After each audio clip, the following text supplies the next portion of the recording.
su hijo asesinó a la señora. Mi hijo no es un asesino. A ver, ¿qué hora será? Ya habrán pasado 5 minutos, puedo llamar a Stephanie a ver si quiere salir o a ver si su mamá me vuelve a decir vago. Qué triste vida. Bueno, no importa.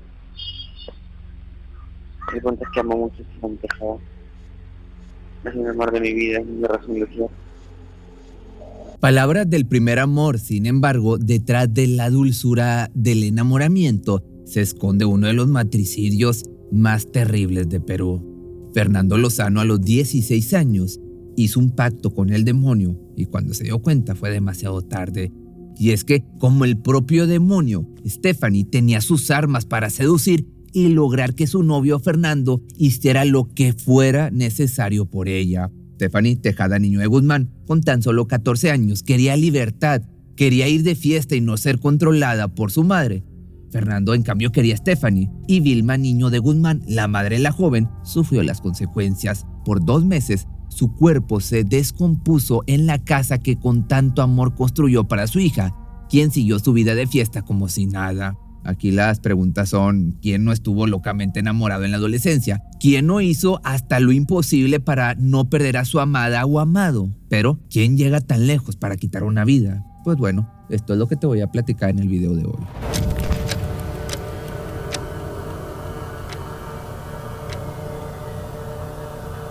Por lo general, las personas que destacan en el mundo, cuyos nombres pasan a ser reconocidos, lo logran a través de 2 situaciones: tener un talento especial o sufrir una tragedia.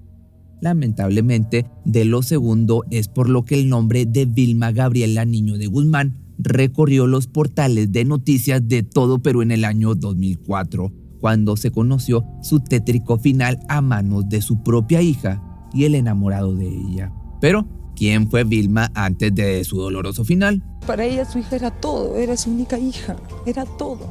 Tantas cosas se ven ahora, la influencia del enamorado, qué sé yo. Pero lo cierto es que madre e hija habían tenido una conflictiva relación. Poco y nada se sabe de Vilma, su historia de vida antes de su muerte es una incógnita. Y después, los flashes del morbo se fueron con Stephanie y Fernando, dejando a la señora en los márgenes de su propia historia. Aunque no haya datos de su hoja de vida, como toda persona tuvo sus sueños y anhelos, y por lo que más luchó en su vida, se sabe que fue convertirse en madre. Por distintas circunstancias, en primera instancia no llegaba el hombre adecuado. Cuando finalmente llegó, las cosas se complicaron para Vilma. José Tejada Ramírez era un militar retirado y tenía 21 años más que ella, por lo que debieron someterse a costosos y largos tratamientos de fertilidad. José en aquel entonces tenía más de 70 años. La espera tuvo eso sí recompensa y la esperanza dio su premio cuando con 49 años Vilma dio a luz a su primera y única hija, a la que llamó Stephanie Tejada Niño de Guzmán.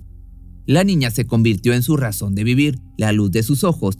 Todas las prioridades pasaban por Stephanie, más cuando su marido José Tejada fue diagnosticado con Alzheimer. Por años su vida se trató de servir, y es que a su marido, en un estado senil, al exmilitar cada vez le costaba más valerse por sí mismo, repartiendo su tiempo entre una silla de ruedas, un cómodo sillón y la cama.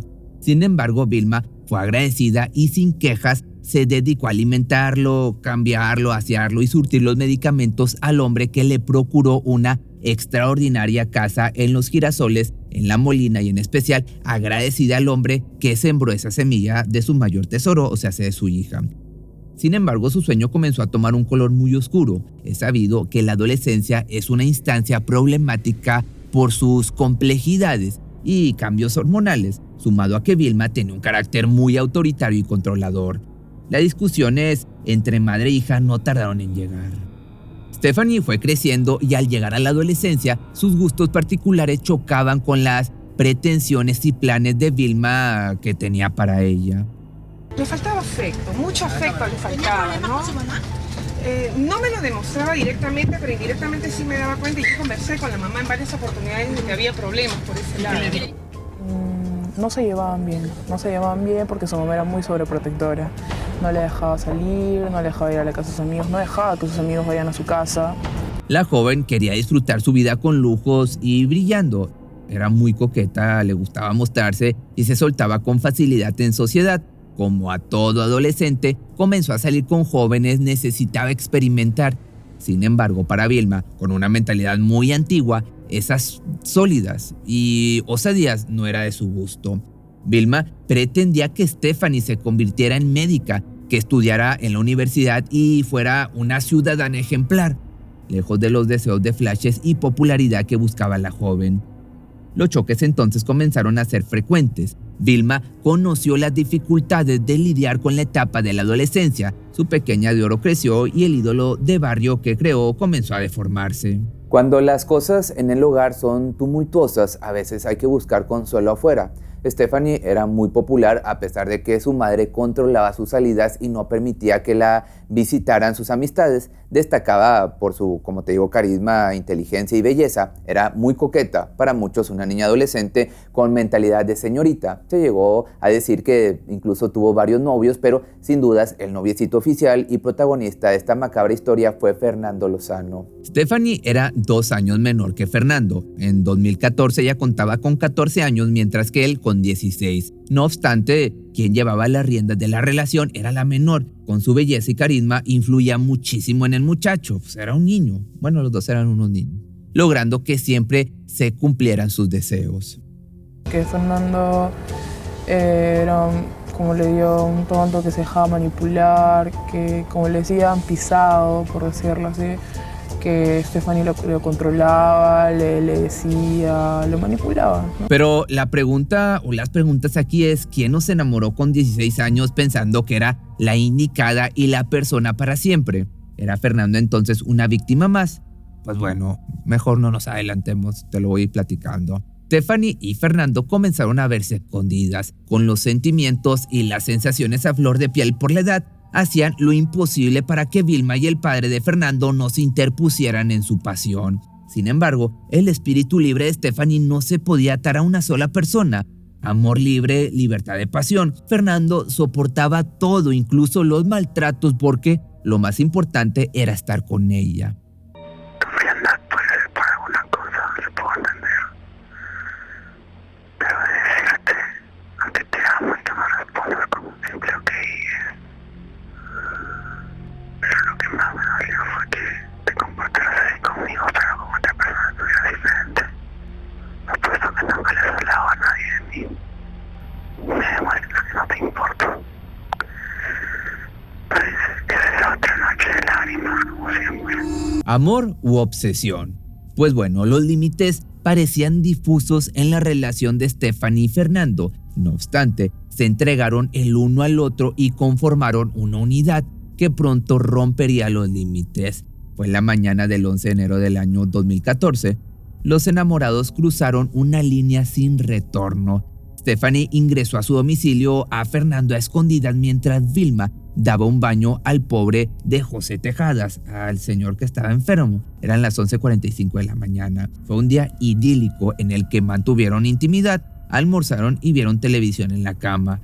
La historia dirá que el domicilio de Stephanie y Vilma entró en un conflicto cuando se presentó Walter Lozano, padre de Fernando, reclamando por su hijo que hacía horas que no informaba de su paradero. Tras el conflicto entre Vilma y el señor Lozano, la mujer fue iracunda hacia la habitación de Stephanie, donde encontró a su hija con el joven. Ante la situación, la madre forcejeó con los adolescentes y uno de ellos agarró una mancuerna y se desquitó en la cabeza de la preocupada madre.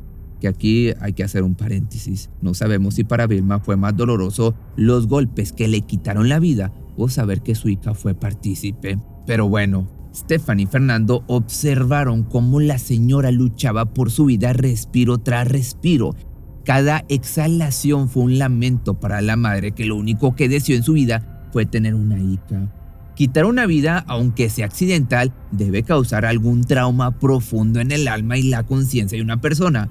Pero si una persona actúa como si no hubiese pasado nada, ¿qué podríamos pensar al respecto? Su mamá nunca la dejaba salir y por la fecha aparecieron muchas fotos publicadas en Facebook. Después de la muerte de su madre, el 11 de enero, y en el Facebook de ella, ¿qué cosas has podido ver? ¿Algo que te parezca sospechoso ahora? Salidas al sur. ¿A la playa? A Asia, a fiesta. Para Stephanie ganó su libertad. En su muro de Facebook incluso llegó a hacer algunos posteos que al día de hoy son totalmente macabros. Libre, mi corazón está tranquilo, se acabaron mis problemas. Y te digo macabro porque te recuerdo era una niña de 14 años. Pero en el momento sonaron a publicaciones de una etapa común en el crecimiento humano. Pero con el diario del día revela la frialdad y maldad de una hija. Según profesionales, Vilma agonizó por días en la habitación de su hija, mientras ella mantenía intimidad con Fernando en la planta baja, en el cuarto que pertenecía a la misma madre. Imaginen por un instante a la pobre Vilma luchando por su vida, agotando sus fuerzas con cada respiro, mientras escuchaba a su hija echar pasión a tan solo unos metros. Una vez dando el último suspiro, el cuerpo de Vilma comenzó el proceso natural de descomposición. Sin embargo, a Stephanie esto no le importó. Mientras su padre se consumía como un vegetal y su madre se convertía en comida de moscas y gusanos, Stephanie abrió la caja fuerte de la casa, tenía los ahorros familiares en su poder y los disfrutó lo mejor que pudo. Sus subsiguientes días en las redes sociales fueron muy dinámicos, fotos mostrando sus nuevas adquisiciones, en especial ropa y joya de marca, y aparte un cachorrito al que llamó Baisi y por el que ostentó gastar 700 soles. Stephanie se daba, como te das cuenta, la gran vida de diva que creía merecer, pero había gente que se hacía preguntas al notar que la madre, una persona de rutinas, no salía a hacer lo que normalmente hacía. Y yo pues la llamaba y la chica siempre me contestaba, la Stephanie, me decía que no, mi mamá no está. Pues me dijo, mi mamá está descansando. Después me dijo, mi mamá ha salido de un retiro religioso. Mi mamá ha ido al hospital. Nunca me comunicaba con mi tía. Mientras tanto, el olor del cuerpo sin vida de Vilma comenzó a tomar relevancia. La joven ya había demostrado mucha inteligencia y frialdad. No le costó nada abrir las ventanas de su habitación y prender ventiladores para que la pestilencia se fuera hacia el exterior. Su siguiente paso fue rociar con ácido muriático el cuerpo de su progenitora y cubrir el olor, y luego con perfumes desodorantes y pesticidas. Al final, como un corazón delator, el olor putrefacto intentaba amedrentar a los adolescentes Stephanie y Fernando, que seguían de fiesta en la playa. Tomaron entonces la decisión de pintar de negro la pieza donde se pudría Vilma. Y es que 55 días durmió la adolescente con el cuerpo inerte de su madre en lo que en algún momento fue su habitación. 55 días siguió con su vida como si nada. 55 días vivió en una total libertad. Mientras que 55 días, don José Tejada, con 90 años, sin motricidad y afectado con el mal de Alzheimer, fue abandonado peor que un perro. Sin comida, sin aseo, un esqueleto barbudo en la vida, sin la capacidad mental para entender lo que sucedía en el lugar que alguna vez llamó hogar. Cuando la verdad salió a los medios, todo Perú quedó conmocionado. Un adolescente siendo verdugo de su progenitora, uno de los matricidios más aterradores del país. Lo macabro, los 55 días que la joven vivió con el cuerpo sin vida de su madre. Sí, estoy arrepentida, pero yo no tuve toda la culpa. ¿Quién tuvo la culpa? ¿Quién tuvo la culpa? Por favor. Fernando. Cuando los jóvenes fueron enfrentados con la realidad, la verdad tomó dos caminos y las contradicciones salieron a la luz poniendo fin al amor. Y es que una vez bajo el ojo de los medios de comunicación y tras las rejas, tanto Stephanie como Fernando se echaron culpas mutuamente. Pero, ¿quién fue él o la responsable del golpe fatal a Vilma? Pues bueno, ahí te va. Según la versión de Stephanie, su madre, al descubrirlos juntos, se abalanzó hacia ella agrediéndola. Indefensa y conmocionada por la violencia de la situación, fue testigo involuntaria de cómo Fernando, su novio, su protector, agarró una mancuerna para golpear una, dos, hasta varias veces a la madre en la cabeza. Sin embargo, la historia de Fernando, por otra parte, pues es algo similar, pero cambia las acciones. En su versión, Vilma lo atacó al verlo en la habitación de Stephanie. El muchacho intenta defenderse, se cubre y sufre rasguños que le producen profundos cortes, cuando es Stephanie quien sale en su defensa para propinarle el golpe fatal a la matriarca. Asustado y llorando día y noche por el terror que vivió, la culpa y el miedo no le permitían contarle a su padre Walter lo que sucedía. Por días no vio a Stephanie y recién volvió a verla 4 días después, por lo que los profesionales deducen que Vilma no murió en el instante, sino que agonizó por días. Fernando, aparte, testificó que Stephanie estaba muy calmada y que le nombró un amigo que estaba acostumbrado a desaparecer cuerpos. La verdad debía ser enterrada entre ellos dos y posibles cómplices. Sin embargo, la verdad salió a flote antes de que lleguen a cubrir su miserable accionar. Sin embargo, ahora la pregunta es ¿a quién de los dos debemos creerle? Una vez que la noticia del matricidio alcanzó trascendencia nacional, Walter, como todo padre, salió en defensa de su hijo. ¿Usted estaba de acuerdo con esta relación que mantenían ellos, que ya era entre idas y vueltas como 2 años, creo? En desacuerdo. ¿Por qué? Porque ya había habido antecedentes en el colegio de que esta niña pues había manipulado a mi hijo. ¿Por qué? Porque estaba con uno, lo engañaba con otro. Stephanie prácticamente pues manipulaba a mi hijo o lo manejaba a su antojo. Por las leyes peruanas, al ser menor de edad, pasaron a correccionales con un máximo de pena de 6 años y por años los testimonios de los enamorados se contradecían y se señalaban como responsables de la muerte de Vilma mutuamente. Incluso Walter Lozano fue puesto en contradicción cuando la investigación dio a conocer videos de Fernando. Según el padre, siempre le marcó a su hijo que Stephanie era mala, una mala persona para convivir, que no le convenía. Yo te digo, hijo mío, estoy orgulloso de ti. Estoy orgulloso que estés con Stephanie. Una linda chica, ¿verdad? Desde el momento en que la vi, me cayó muy. Me quiero que tú le digas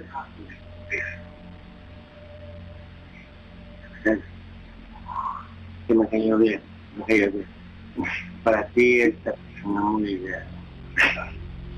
Al que desde aquí de mi corazón, lo mejor para ustedes y conmigo. Lo mejor para ustedes. En su juventud, en el porvenir, en todo lo que pueda venir. Todo lo mejor. Sin embargo, Walter Lozano tiene en su defensa que en el propio video se encuentra en un momento de fragilidad, seguramente por el tono de su voz en un día de ingesta alcohólica. Pero, ¿qué versión podemos creer?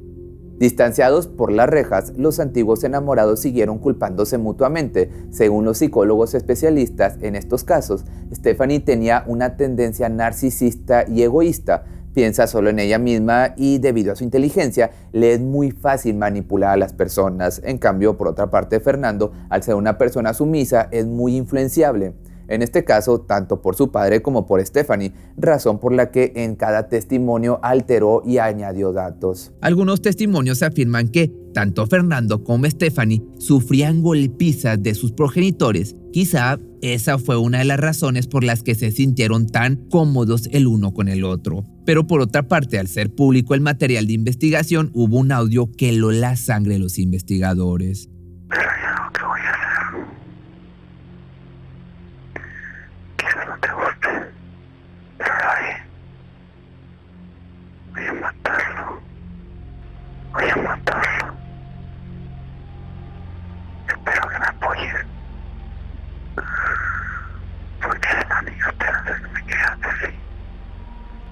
No es lo único que tengo ahora. Así que a medida que avanzaban las entrevistas, Fernando contó que Stephanie planeaba matar a Vilma hacía tiempo.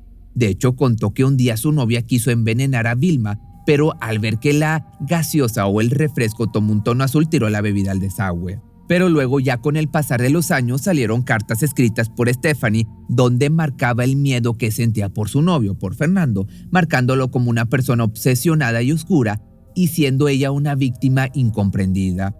Una víctima incomprendida que salió de fiesta y compras por 55 días mientras su padre se desnutría y el cuerpo de su madre se descomponía en la habitación de al lado, cosa que a mí no me cuadra, pero bueno. Igual, algún día sabremos quién mató a Vilma Niño de Guzmán, cuyo único sueño fue ser madre. ¿Qué es lo que es importante en esta historia? Pues quién sabe, probablemente no. Al final, tú dime quién crees que haya sido la culpable. Yo creo que Stephanie. Tú dime qué opinas.